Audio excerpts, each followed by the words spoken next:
So do all locals in Hawaii think alike? Of course not. But I've been thinking a lot about island thinking and group thinking and how that tends to play in Hawaii. By the way, I may put up some clips of the King's Runner race, which we recently did as a family just for some added B-roll. This all started when I was taking a look at my YouTube comments.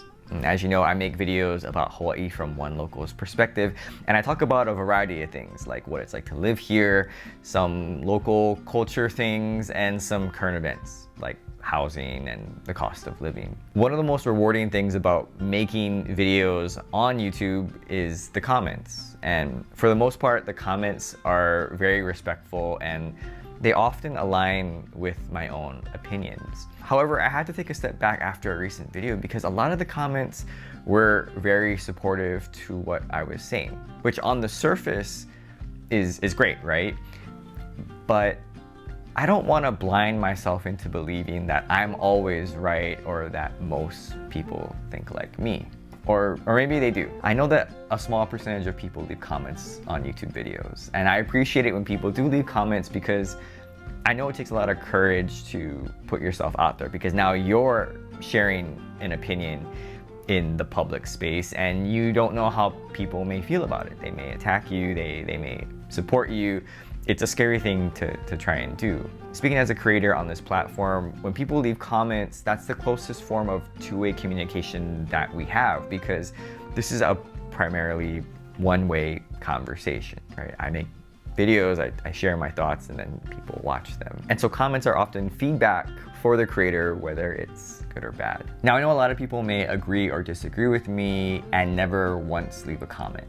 Maybe they just leave a thumbs up, or maybe they don't do anything at all. Maybe they just listen to my videos and it's just nice hearing someone from Hawaii. Totally okay. But I do worry about the way that social media algorithms are designed to silo people into these like-minded groups where everyone is fed a certain type of content and people tend to all think sort of the same way. And when people are in these segmented groups, they may leave supportive comments, not because the content is correct or the truth, but it's because the social media algorithms concentrate people who all think alike in the same space. In essence, this creates silos, or more applicable to Hawaii, it creates these islands.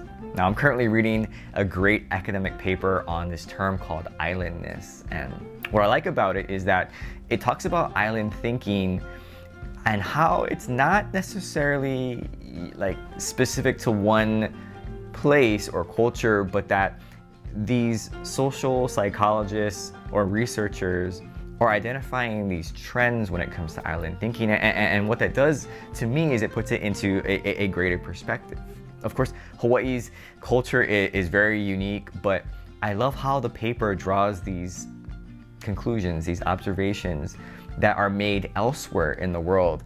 And I'm already starting to draw the lines to how it applies here in Hawaii, which means that this type of island thinking almost has a universal or almost human nature component to it. Now, I haven't finished reading the paper yet, but I just find this idea of island thinking, island mentality very interesting, having grown up here, having lived here.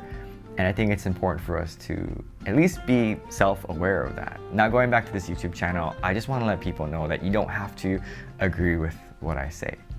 I appreciate it, but you don't have to agree with all that I say, with parts of what I say. And I know that you know that, but I think it's important to be reassured of that by me and for me to just say that. Because I'm a lot more interested in the discussion about Hawaii rather than just being correct. I mean, of course, I try my best to have informed opinions about certain things in Hawaii, and in some areas, I'd like to think that I'm correct or I have a insightful perspective. But what I don't want to get lost is the opportunity and the forum to discuss these things about Hawaii. Because if I'm sharing something and everyone just nods along with me, and sure, that feels really great. But then I run the risk of creating this false sense of the world where I'm always correct. And I think that's happening in certain parts of the internet. Now, I'm not saying to be contrarian just for the sake of trying to debate or to cause trouble, but I don't want others to feel like They just have to get along with what I'm saying. And if there are things that you don't agree with or that don't sit well with you, and you feel comfortable enough to speak up or leave a comment, then please, it's not gonna hurt my feelings. It's, in fact, gonna make me reevaluate and think about the opinions that I do have about Hawaii or our culture or the way of life. Now, when forming my opinions on most things, I try to reason things out and create an opinion based on what I find to be reasonable and true. And those are very slippery terms, I know that, but that's what I go with. I acknowledge that I'm working within my own limitations, which is why I try to read up on things and to be as informed about issues as much as I can. Now, others may form their opinions differently. They may base it on marketing, emotion, public perception, or biases, which also influence me. So for example, let's talk about Hawaii food preferences. Now, I know it's a somewhat low-risk topic, but in some circles, you talk bad about food, it's pretty high stakes. But let's talk about Hawaii food here in this case. Now, there's a fairly popular acai bowl place here on Oahu that seems to get rave reviews on social media. But frankly, I think it's horrible. It's expensive and it tastes bland. I've tried it twice already, and both times I went with my wife. I told her, this is the worst acai bowl that I ever had. I just don't get it. And for the money, honestly, I'd rather go to either Jamba Juice or to our favorite place, Waffle and Berry. Now, in that opinion, there's not too much reason or objective thinking, and I acknowledge that. I have my own biases based on my own taste buds and how they've developed, what I value and how I value food, and also the non-influence of a lot of social media marketing. I just don't spend a lot of time on social media. But there it is, that's my opinion, and that's probably why I don't review Hawaii food here. But it's the why that's so interesting to me. That's the part that I'm more searching for rather than the correctness or it's not even the debate. It's more just, I want to understand why people think the things that they do. And in creating our opinions, I think that we can still respect each other as people, even if we don't agree on things. We can still like each other and not agree on everything.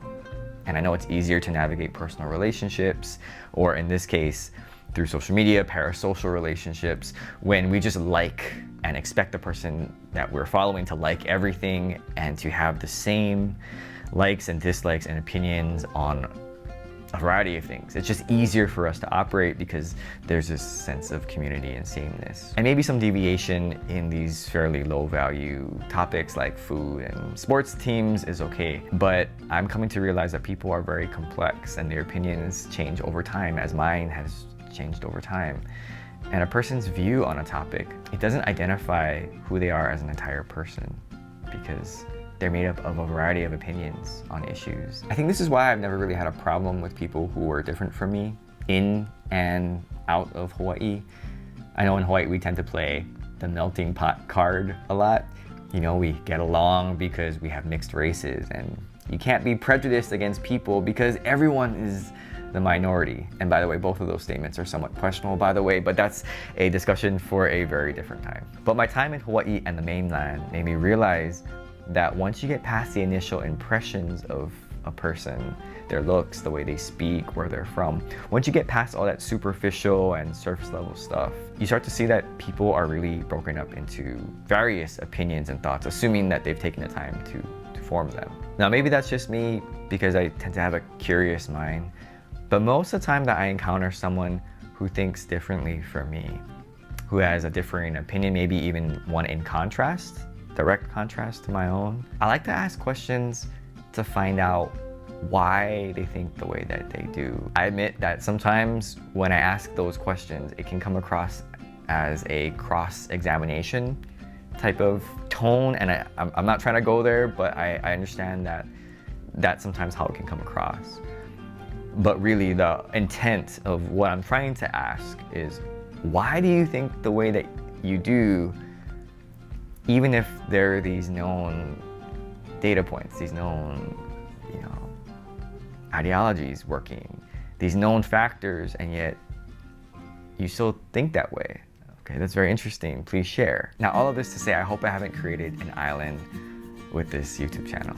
That there's no island thinking going around here, or that if there is, and there's people who maybe feel embarrassed to speak up, to leave a comment that may not agree with my own, I hope that they feel encouraged to say something. As long as we don't lose respect for each other and we're still able to come together to, I think, pursue the discussion, the truth, but lowercase t, but more so, let's just talk and try to understand each other. I try my best to present my perspectives on things here in Hawaii, which I tend to think is a reasonable way of thinking based on my experiences growing up in Hawaii and having grown up on the mainland by myself, and also now growing up here. And if people agree with that opinion, then that's wonderful. If they don't agree, then that's also wonderful.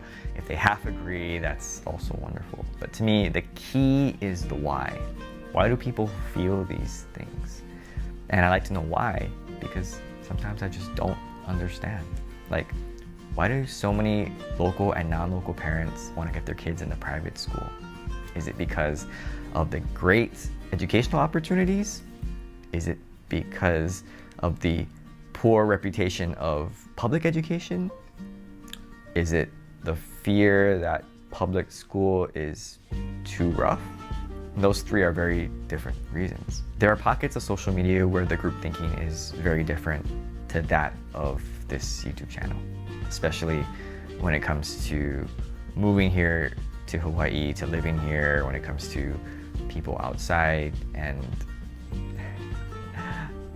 I don't think that audience and this audience often intersect, which is unfortunate in ways, because I think we could learn a lot from each other. And I would hope that there'd be opportunities where my content would appear in front of that types of audiences, those types of audiences, and their content could appear in front of my audiences, or even in front of myself. Not that we can attack each other, because that's not really the point, but just so that we can be exposed to different ways of thinking about Hawaii. And it's kind of sad that there doesn't seem to be a space online, despite how vast the internet is, to hear others, to ask reasonable questions and try to understand where people are coming from. And by the way, I don't know if I tied up the topic very well at the end of this video. If I didn't, you can leave a comment and let me know. Thanks for watching, and aloha.